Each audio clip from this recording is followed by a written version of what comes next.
Welcome to my Purple Dark Firebolt Warlock guide. If you're familiar with the Purple Burn Warlock guide that I uploaded 2 months ago, it was one of my first videos. At first glance, you may look at this one and think it's the same, but it's actually completely different. This build is closer in execution and itemization and um, abilities, attributes. I mean, it's closer to the um, Assassin Nightblade. This is what I call a nuke spell. It's a spell that gets boosted by the number of gems on the board of that color. So the more gems you can generate, the more damage it deals. It's also similar to the, well, any blue spell build that uses Frostbolt. This is another nuke spell, as you can see.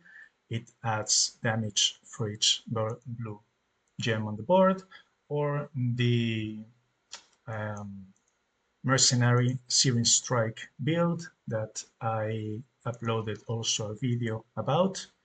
This is the same type of spell. Now, I'm going to compare in this video the two builds because I think it's very important to understand that they work in a completely different way.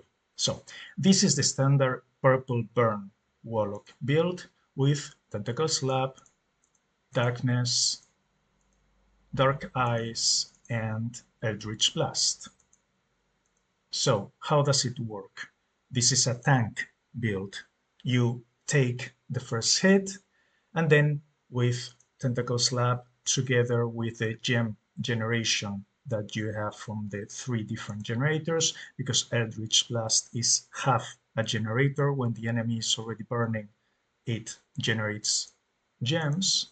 You have access to double stun. So the way you play this build is by using your ultimate skill, summoning imps as soon as possible.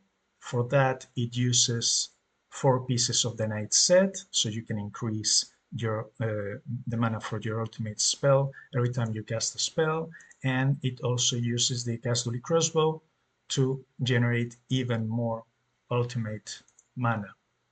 So you can cast your imps as fast as possible and burn the enemy to death. All the pieces in this build, well, almost all the pieces in this build are for that. As I mentioned, 4 night set is to generate imps, the crossbow is to generate imps, and the Kazuli helm is to tank, to be able to get and to survive that first hit, as well as the 4 pieces of the guard set that I'm using: the belt, shoulders, gloves, and shield, to increase my starting armor. The other 2 pieces of the build are a bone ring, because you know I love bone rings. They're really, really helpful when you're starting. And this one obviously has additional dark starting mana. And these pants, because they have dark starting mana, and I couldn't find a better pants. Now, let's talk about this build. Let's unequip everything. Okay, so let's go to the spells first. This build uses, as the name of the build implies, Dark Firebolt. Dark Firebolt deals dark damage, and it increases the damage for each purple or red gem on the board. It is possible to do a hybrid between dark and red, but I don't recommend it. So this one is going to be a mono purple build. And it also burns the enemy for 4 turns. Now, notice the mana cost. 210 is not as high as other spells that I've been using for other builds, but is considerably high. 210, I mean, Tentacle Slap, which is the highest cost in the other build, is only 125. So when you start using this build, Keep in mind that 210, you're going to have to work on your dark starting mana and on your dark mastery so you can feed this 210. Next, it uses Tentacle Slap. Tentacle Slap is an excellent spell to keep your enemies under control. And then it uses Darkness to generate mana, as well as Dark Eyes also to generate more gems. So this is the basic configuration you can start with. Later on, if you have enough mana generation, as I said, this is an expensive spell, so make sure that you have high masteries and good equipment. But later on, you can replace one of your spells with, for example, Climb the Peak, because Climb the Peak has a very good synergy with Dark Eyes. This spell transforms 5 blue gems into 3 blue gems and generates power. So, but if we were going to use this configuration, this would go instead of Eldritch Blast, and Eldritch Blast will replace Darkness. So you use Climb the Peak first, then you transform those blue gems into purple gems, and then you use Dark Firebolt to deal damage and Tentacle Slap to stun your opponent. If you don't have access, Climb the Peak is from season 4.1, but if you don't have access to this spell, you can use instead Deep Magic, that also gains power. It's a much lower amount of power that you gain, but the spell is also cheaper. But yeah, at high levels, you can experiment with different kinds of spells. Just keep in mind that the two main spells you are going to need are Dark Firebolt to deal the big damage and Tentacle Slap to keep your opponent stunned. So that's the overview for the basic spells. Next, let's talk about the gear. So in the other build, as I said before, you use the Knight set for two reasons. The first one is obviously the 2 set to create purple gems, and the 4 set to charge up your ultimate spell. However, with this build, you don't need to charge your ultimate spell. The extra purple gem generation is very good, but the 4 set is not needed. Now, you may think, but wait, Dark Firebolt also burns the enemy. How about a hybrid between this elemental build and the burn build? That may work at the start, but later on you need to pick a lane. You need to decide if you are going to itemize towards elemental damage or towards burn damage.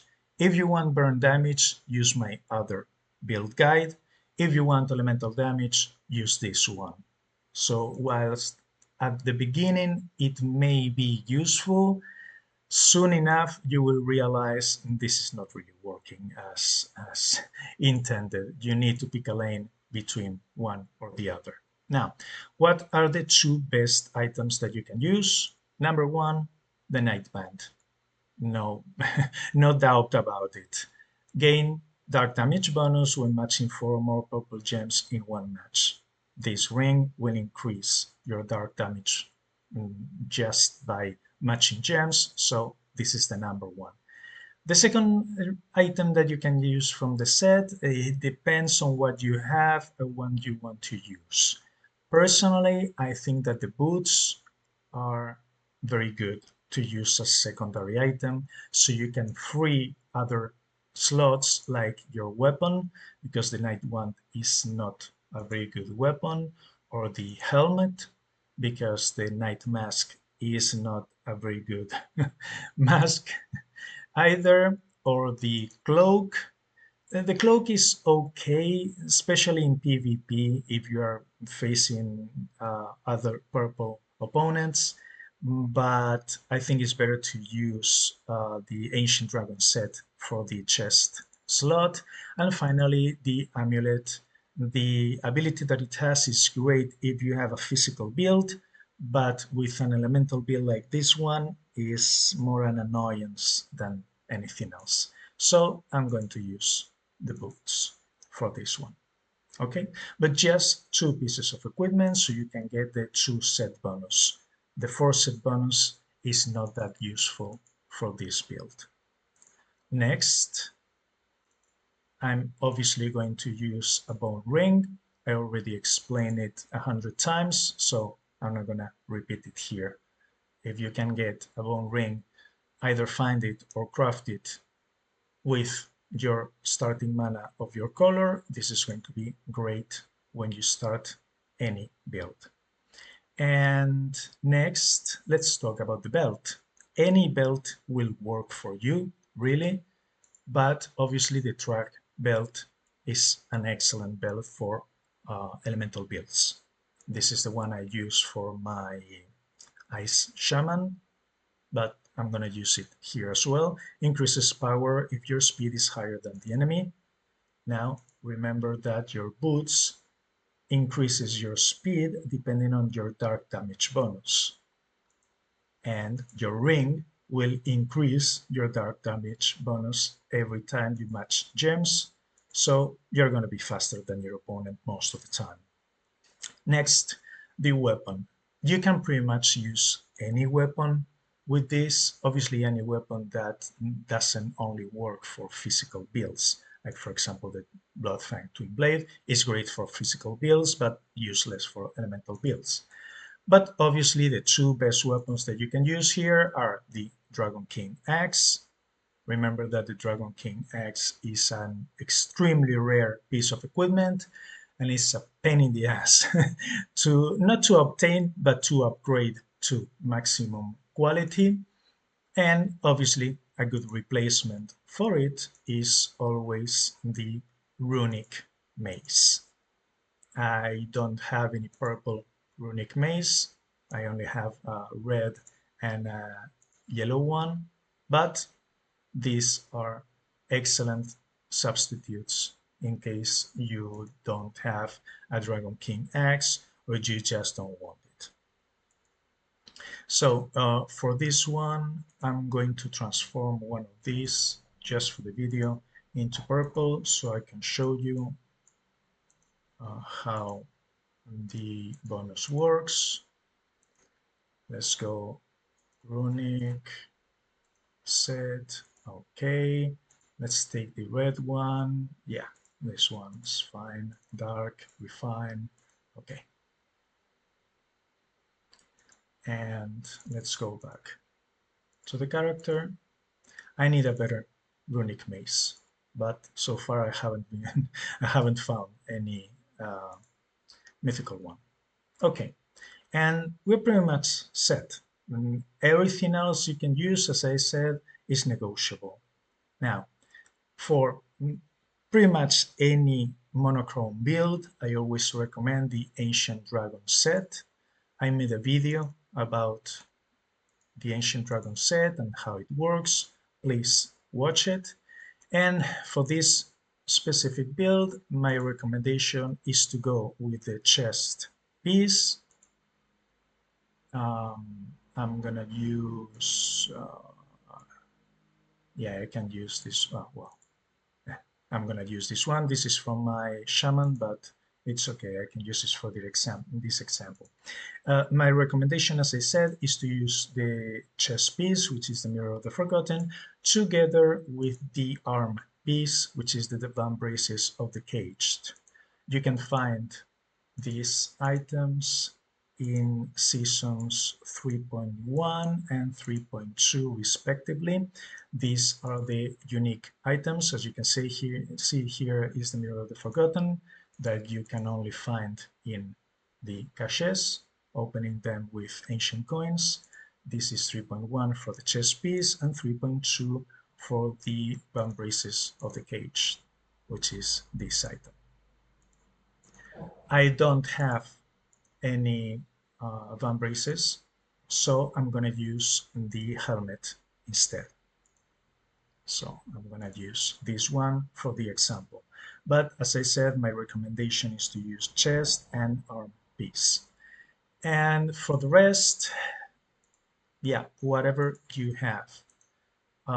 If you don't have access to these items, because these are quite rare items, you can use for the helm a flame tree helm. If you have it at mythic, it increases your starting mana by 14 points for both purple and red spells. This is from season 1.2. Or you can use a Casduli helm that are obviously very popular for the barrier protection on round 1. Or another good option is to use a track helm that will give you haste when you start the battle, increasing the mana you generate by 50% for the first 3 turns, which is very good when you start, so you can replenish Dark Firebolt very easily. But for this, I'm just going to use some pieces of equipment from here and there. But as I said, pretty much anything goes. I'm going to use this Shield of Anthrite because it has dark starting mana and it's honed to maximum. So it's a pretty good shield to show you. For the amulet, I don't know, pretty much as I said, anything goes. I don't want to use the Night Amulet because of this special skill, so I'm just gonna use this one for example. Uh, oh well, let's see. Do you have anything with dark starting mana? Let me check if I have any amulet. Let's filter it. And yeah, the only one I have is obviously the night one, which doesn't surprise me. Okay, so yeah, I'm gonna put this one on. I don't care, it's just for the example. For the shoulders, this one, the girls powder have dark starting mana, so I'm obviously going to use it. I think the gloves also have dark starting mana, so I'm going to use them. And for the pants, something with power. Yeah, this one has power and dark damage. So I'm going to use this. But as I said, every other piece of equipment, just check what you get. Make sure you can get as much dark starting mana as you can. As you can see here, I have 80% from my equipment. That should be your priority number one. And then what other attributes do you want? Well, on all armor pieces, you want to have power. These armor pieces that I'm using do not have power because they belong to the other build, and the burn build doesn't require any power. But this one, if you can get, well, this one does have power. But if you can get power on all 6 armor pieces of equipment, that's excellent. I think this one has power. No, it doesn't. The crown, yes, the crown does have power in there. So these are the 6 items that you want with power, and then you want dark damage. Here you can see the dark damage. I have 2 pieces of equipment with dark damage right now equipped, but ideally you want all 12 pieces of equipment to have dark damage bonus, so you can boost the damage of your Dark Firebolt, which is the main damage dealer spell for this build. And those are the basic utility with dark starting mana and offense with power and dark damage that you want. Next, when it comes to defense, you may want to put some points or some equipment attributes, I mean, in melee and missile resistance, maybe elite damage protection if you want to use this build against the boss rush events, or if you just want it as a fast farmer for low level enemies. When I say low level, I mean up to 100. So everything but events. You can also put some attributes into the utility stats in additional experience. As you can see, I do have some additional experience with these pieces of equipment.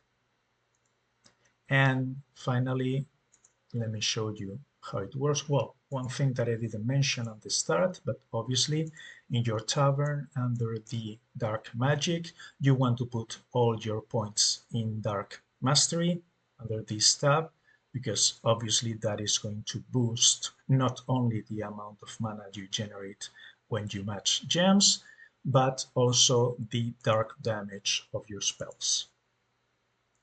And if we go to a dungeon to see it in action, uh, let's use difficulty 7. I think I'm strong enough for this one. And let me show you how it works. But yeah, it's not, this build is not rocket science. Okay, as you can see, I have 80%, but I still need a lot of mana for this spell. I need 42 points of mana for this spell, which is not a small amount. But obviously I have very high mastery. With this, I have 3000, which gives me 18 mana per gem. If you haven't watched my video on masteries, please watch it. There I explain how masteries work. So 4 in a row should be more than enough. I should be able to tank the hit without problem. Yeah. All right. And now we just cast our mana generating spells together with the night set bonus, so we can where are you? Here there is an 85% chance to create 2 purple gems when casting a spell, so we have a good amount of purple gems on the board, and then cast Dark Firebolt. That is going to, the damage is going to increase by each purple or red gem on the board. It didn't kill, but it was a pretty good hit. Okay, and Tentacle Slap to stun it. So we're good. All right, next round. Let's cast our spells. Okay. That wasn't very good. I was expecting a little bit more, but either way, we can get 1 stunning row here. So I'm gonna kill it with Tentacle Slap. And let's get some armor. So we can use Dark Firebolt on this enemy and make sure that he's going to be stunned. Okay, I'm gonna cast the ultimate, but really you don't need to do so. With this build, this is not gonna make any big difference, and end the turn. Okay, next, that cast Dark Eyes, Darkness, use Dark Firebolt. Is it gonna kill? Yes, great. And we are against the boss. Make sure we can stun him and cast the ultimate again. We got 1 stunning row right here, so together with Tentacle Slap, we know that we are going to be able to double stun him again this turn. This is good. I'm gonna use Tentacle Slap first, just in case we generate 2 extra purple gems. Yep, it worked. So we have 14% more damage. Okay, didn't kill, but he will die in the next turn. Now I have 3 and 3, 6 imps on the board. I'm gonna pop 1. So now he will take some burn damage, but not a lot. As you can see, the amount of damage he's taking from burning is really not substantial. We cast Tentacle Slap, and he's dead. So a pretty solid um, elemental build. As I said, it's very, very close to the Assassin's um, Nightblade. The main difference between the two is that the Assassin's Nightblade deals considerably more damage due to the multiplier per gem being higher, as well as the ultimate spell of the assassin increasing the damage of your dark spells.